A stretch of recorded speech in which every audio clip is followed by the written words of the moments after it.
युद्ध की तैयारियां और अंगद का लंका जाना। तो चलिए कहानी शुरू करते हैं। बाकी कहानी शुरू करने से पहले मेरा आपसे एक नम्र निवेदन है कि यदि आप चैनल पर नए हैं तो चैनल को सब्सक्राइब ज़रूर कीजिए। तो चलिए शुरू करते हैं।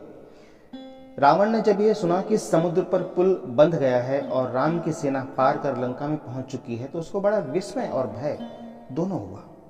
उसने कभी यह नहीं सोचा था कि समुद्र पर भी पुल बन सकता है। अब उसने राम की सेना का बल जानना चाहा। शुक और सारण नाम के चतुर मंत्रियों को बुलाकर उसने कहा, राम की सेना में जाकर गुप्त रूप से वानरों के बल का पता लगाओ। शुक और सारण बड़े माहिर जानते थे। बंदर बनकर राम की सेना में घुस गए और सावधानी से सब जगह देखने लगे, हर बात का पता लगाने लगे। उन्होंने देखा कि राम की सेना ने सारा सुबेल पर्वत ढक दिया है। उसके अलावा सेना से चली ही आ रही है। शुक सारण आंख बचाकर देख रहे थे कि जिससे उन्हें कोई पहचान ना पाए, पर विभीषण को धोखा ना दे सके। विभीषण ने ताड़ लिया कि वे कौन है। उन्हें पकड़वाकर वो राम के पास गए। पूछने पर उन्होंने राम को बता दिया कि हम रावण गुप्तचर हैं। शुक और सारण हमारा नाम है, हम वानर सेना का भेद लेने आए हैं। राम मुस्कुराकर बोले, भेद ले चुके हो या अभी और कुछ लेना है?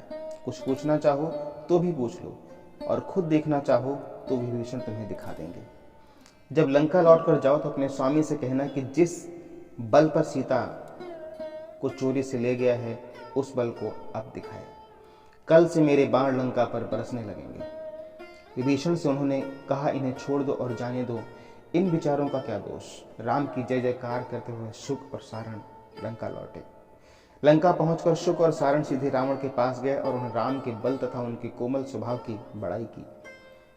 उनकी बात सुनी अनसुनी करके रावण उन्हें सबसे ऊंची अटारी पर ले गया और बोला, राम की सेना के प्रमुख वीर मुझे दिखाओ।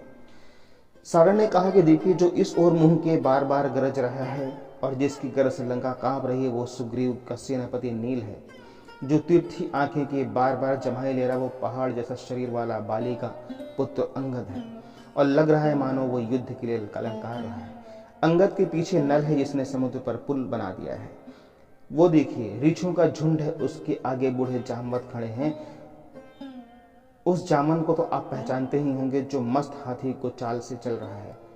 लंका जलाने वाला वो केसरी पुत्र हनुमान है। उसके समीप ही महाधनुर्धर राम है जिनकी पत्नी को आप ले आए हैं। उनकी बाईं और मंत्रियों से विभीषण बैठे हैं। राम ने उनको लंका का राजा बना दिया है। राम और विभीषण के बीच में वानर राज सुग्रीव बैठे हैं। सेना के वानरों गिनती नहीं की जा सकती। इस सेना को जितना बड़ा कठिन है, या यूं कहें अकेले राम ही लंका के लिए काफी है। मेरी राय यह है कि सीता को लौटाकर राम से मित्रता कर ले। शुक ने भी ऐसी बातें ही कही। ये सुनते ही रावण लाल लाल आंखें करके बोला, दुष्टों, तुम्हें इतना भी नहीं मालूम कि अपने राजा के सामने शत्रु की बड़ाई नहीं करनी चाहिए। मेरे सामने से हट जाओ। इतना कहकर रावण अंतपुर में चला गया। वहां भी उसको यही राय मिली कि राम से सुलह कर लेना ही ठीक होगा, परंतु रावण ने जो मन में ठान लिया था उससे डिगा नहीं। उसने सेना को तैयार होने के आदेश दिए।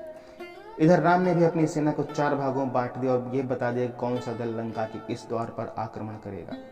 उन्होंने यह भी निश्चय किया बताया कि रावण की लक्ष्मण और मैं तथा विभीषण और उनके मंत्री मानव रूप में रहेंगे। शेष सब वानर के बाने में ही युद्ध करेंगे। सुबेल पर्वत पर चढ़कर राम उस रात लंका का निरीक्षण करते रहे। सवेरा होते उन्होंने लंका को चारों ओर से घेरने का आदेश दिया।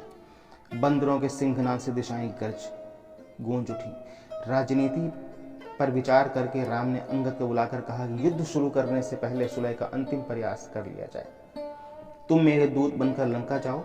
अगर सीता को लौटाने को रावण तैयार ना हो तो उसे कह देना कि हथियार उठाने से पहले वह अपना श्राद्ध भी कर ले, क्योंकि फिर उसके कुल में कोई नहीं बचेगा।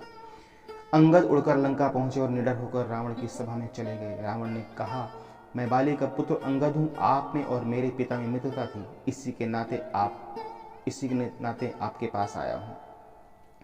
मैं आपको अंतिम चेतावनी देता हूं, जानकी जी को लौटा दे, नहीं तो लंका में कोई जीवित ना बचेगा। रावण बोला, अंगद, तुमको लज्जा आनी चाहिए। अपने पिता के शत्रु के तुम दास्ता कर रहे हो। मेरे पुत्र के तुम पुत्र हो, मेरे मित्र के तुम पुत्र हो, तो आओ मेरी ओर आकर अपने पिता की मृत्यु का बदला लो।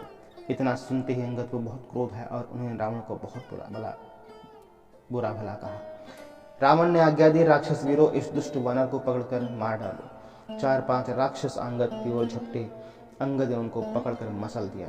इसके बाद वे रावण के महल पर कूदकर चढ़ गए।